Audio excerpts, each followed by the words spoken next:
Deməli bir kişi hiss eləyir ki, arvadının qulaqları daha yaxşı eşitmir.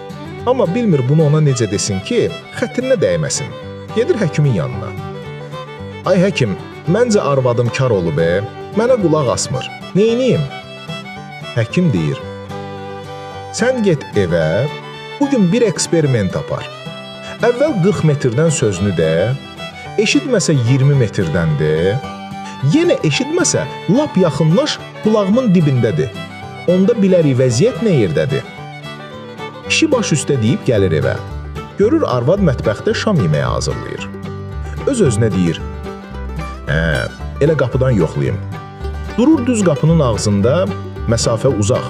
Uca səslə soruşur. Arvad, axşama yeməyə nə bişirmisən? Cavab gəlmir. Kişi biraz narahat olur. Gəlir dəhlizin ortasına, məsafə olur 20 metr. Yenə soruşur. Ay arvad, deyirəm axşama nə yemək var? Yenə səs sorağı yoxdur. Kişi lap məyus olur. Vay dədə, arvad tam kar olub ki deyib, gedir düz arvadın arxasında dayanır. Əyilir qulağının dibinə, var gücü ilə qışqırır.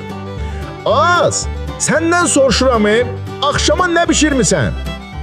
Arvad əlindəki qaşığı stola çırpır, dönür kişiyə.